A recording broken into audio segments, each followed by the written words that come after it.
कुछ कहना चाहेंगी आप फराह बीबी, क्योंकि यहाँ पे तो इन्होंने बिल्कुल कुछ ऐसी बातें की हैं अपना शफी जान साहब ने, तो उसमें कोई जवाब देना चाहेंगी आप? क्योंकि वो तो कह रहे हैं आम आदमी को तो रिलीफ मिला ही नहीं, आम आदमी के पास तो कोई रिलीफ नहीं आया।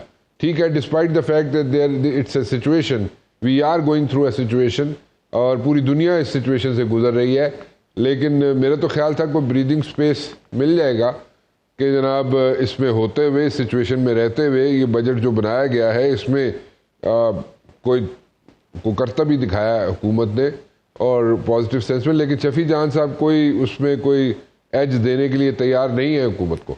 आप कुछ इस पे एक्सप्लेन करना चाहेंगी बीबी?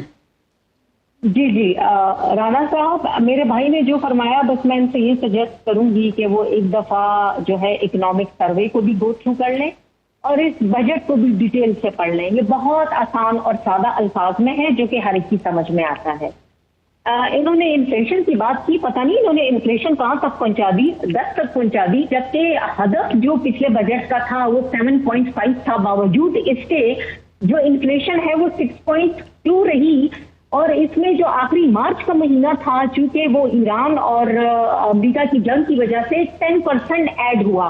मैं थोड़ा सा आपके साथ कुछ फिगर्स शेयर करना चाहूंगी। जो दुनिया में भूचाल आया है और उस सूरत में भी पाकिस्तान ने जो है अपने आप को संभाला है। IMF कहता है कि जो वर्ल्ड ट्रेड है, जो दुनिया में तिजारत होती थी, अगर तो वो 2025 में 5.6 पे थी तो वो ड्रॉप होके 2 पे आ गई है।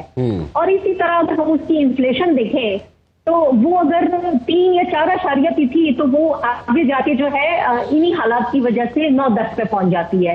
तो पाकिस्तान भी इस दुनिया का हिस्सा है, उससे भी ये असरात आए हैं, लेकिन बावजूद इसके आप देखें कि पेट्रोल की कोई किल्लत ना रही और जो है पेट्रोल, लेकिन बीबी पेट्रोल जो है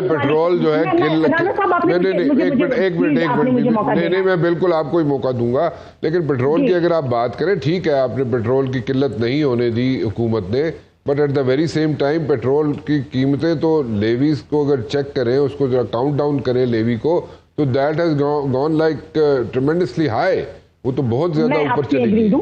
मैं आपसे मेहरबानी। ये हकीकत है कि पेट्रोल की प्राइसेस जो है वो 410 तक गई, लेकिन अब देखें आज हफ्ता है, कल जुम्मा था, ये फिगर्स नीचे उतर के 373 पे आई है पेट्रोल की और 378 पे आई है डीजल की। 128 बिलियन सब्सिडी दी गई है। इसकी जो मिसाल ये लोग देते हैं ना कि जी इंडिया में ऐसा नहीं हुआ, फलाने मुल्क में ऐसा नहीं हुआ, इस मुल्क में ऐसा नहीं हुआ, उनके डायनामिक्स चेंज है राना साहब। वो जो है वो ट्रिलियंस में चल रही है वो इकोनॉमी। हमने अपनी इकोनॉमी को जब ये छोड़ के गए थे तो वो 320 पे थी, हम उसे माशाल्लाह अल्लाह के फजलो करम से $452 बिलियन पे ले आए हैं। अच्छा, चले हमारा हदफ है कि इंशाअल्लाह ताला हम इसको 500 से 600 बिलियन डॉलर तक लेकर जाएंगे। ये हालात आ गए, लेकिन आप इसको कैसे जस्टिफाई करेंगे? आप इस चीज को बीबी कैसे जस्टिफाई करेंगे कि जनाब जो आप ले रहे हैं, जो कर्जे आप ले रहे हैं, उसका इंटरेस्ट जो है वो कितना देते हैं आप और कितना कर्जा लेते हैं आप, कितने % आप जो है कर्जे का सूद दे रहे होते हैं, उसको कैसे जस्टिफाई करेंगे? मेरे ख्याल में शफी जान साहब से पूछ लेते हैं। शफी जान साहब, मैं बताना चाहूंगी जी प्लीज, वेरी क्विकली। अच्छा, हमने 4,900 बिलियन वक्त जो है वो कर्जे अदा किए। 23% हमारे कर्जों में जो है वो कमी आई है। जो मैंने शुरू में गुजारिश की थी राना साहब कि फिस्कल डेफिसिट और प्राइमरी सरप्लस, ये दोनों जो है वो कर्जे से जुड़े हुए हैं। फाइनेंस अगर कोई समझता है तो अगर ये दो फिगर्स उनके पास आती है कि 7.8 से हम आ गए 4 पे, इसका मतलब है कि कर्जों पे बोझ कम पड़ा है। अगर आपका प्राइमरी बैलेंस जो है वो उठ रहा है, इसका मतलब है कि बहुत तगड़ी है। चले, लेट शफी जान आंसर दिस थिंग, फिर मैंने जरा मियामी भी जाना है, लेकिन पहले शफी जान साहब से पूछ लेते हैं। लेकिन ये जो फिगर्स है ना और ये जो स्टैटिस्टिक्स हैं, ये आम आदमी का पेट नहीं भरते और इनसे फिगर से और स्टैटिस्टिक्स से कुछ नहीं फर्क पड़ता। जो आम आदमी है वो कहता है जनाब मैं बिजली का बिल कितों देना है, मैं बच्चे फीसा कितों देनिया ने, उन्होंने जनाब मेडिकल कितों कराना है, वो मेरा पूरा हो जाएगा, नहीं होएगा, मैं घर 2 टाइम रोटी रख सकना नहीं, वो उसको वो चाहिए। तो उसको स्टैटिस्टिक्स बड़ी से फर्क सिंपल नहीं सी पड़ता। बात है जी शफी जान बड़ी साहब, सिंपल सी बात है। जी। फराह साहिबा जो है वो फिगर्स कोट कर रही हैं। जिस तरह आपने कहा कि गरीब आदमी का फिगर से कोई लेना देना नहीं है, वो ये पूछना चाहता है कि महंगाई कम होगी, वो ये पूछना चाहता है कि क्या पेट्रोल की प्राइस कम होगी, वो ये पूछना चाहता है कि आपने जो बिजली के बिलों में जो आपने टैक्सेस लगाए हैं वो कम होंगे, वो ये पूछना चाह रहा है क्या दवाइयों की प्राइसेस में कमी आएगी, वो ये पूछना चाह रहा है क्या आटा दाल चीनी में प्राइसेस में कमी आएगी। ये पता नहीं कौन से फिगर्स कोट कर रही है मैडम, ये फिगर्स कहां से लेके आई? ये बड़े सिंपल सी बात है।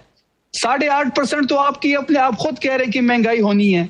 जब 8.5% महंगाई होनी है, आपने 2% जो है वो रिलीफ दिया है। मतलब आप एक अवाम की जेब में से 6.5 रुपए एक्स्ट्रा ले रहे हैं, या आप 2 रुपए दिखा के 6.5 रुपए का एक अलग डाका आम अवाम की जेब पे डाल रहे हैं। तो ये फिगर्स यहाँ पे आप हमें कोट ना करें, हमें ये बताएं कि पेट्रोल की प्राइसेस कैसे कम होगी, हमें ये बताएं कि आम आदमी की जिंदगी कैसे बेहतर होगी। आप उठाले फिगर्स इमरान खान साहब के टाइम के और अभी के। हमारे टाइम पे तो 150 का पेट्रोल इनको महंगा लगता था और आज 380 का पेट्रोल सस्ता है। हमारे टाइम पे जो जीडीपी ग्रोथ 6% पे पहुंच गई थी, अभी ये 4% पे पहुंच गए। कहते हैं हम पहुंचाएंगे, पहुंचे नहीं है। 4% पे हम पहुंचाएंगे। तो जब आप 4% पे पहुंचाएंगे, आप खुद कहते थे कि 6% पे ग्रोथ पे कोई रोजगार के मौके पैदा नहीं होते, पाकिस्तान आगे नहीं बढ़ सकता, रोजगार के मौके मैसर ही नहीं आ सकते। तो 4% पे आप कैसे जो रोजगार के मौके पैदा करेंगे? 4% पे कैसे रोजगार पाकिस्तान में आएगा?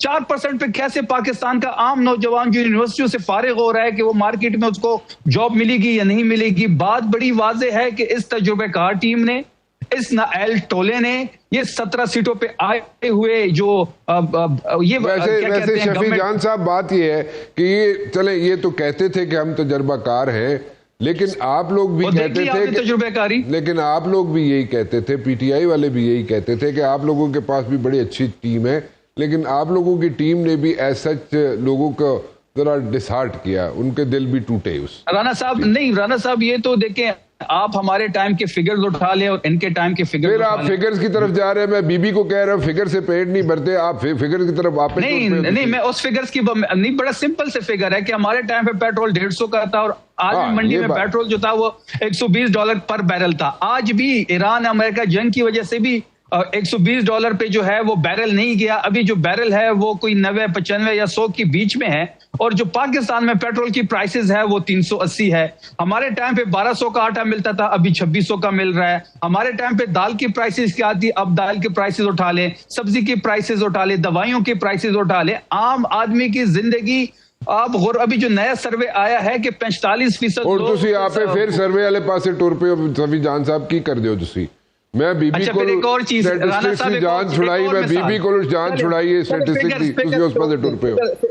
फिगर्स छोड़ दे, फिगर्स में तो ये मार खा गए हैं, फिगर्स छोड़ दें। इन्होंने एक ऐड दिया है कि 2023 में ये इकोनॉमिक नंबर्स थे और हम 2026 में अब ये इकोनॉमिक नंबर्स हैं और पाकिस्तान के हर एक अखबार में फ्रंट पेज पे ऐड लगा हुआ है।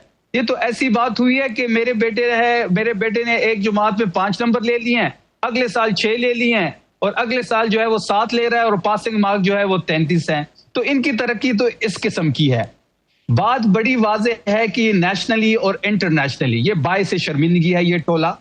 इस टोले से जितनी जल्दी जान छुड़ाई जा सके पाकिस्तान की और पाकिस्तानी अवाम की, वो पाकिस्तान के हक में बेहतर होगा। चले बात बड़ी, अच्छा जी कंप्लीट कीजिए शफी जान साहब, आप बात कंप्लीट करें। देखिए राना साहब, सोल्यूशन एक ही है और सोल्यूशन इमरान खान है।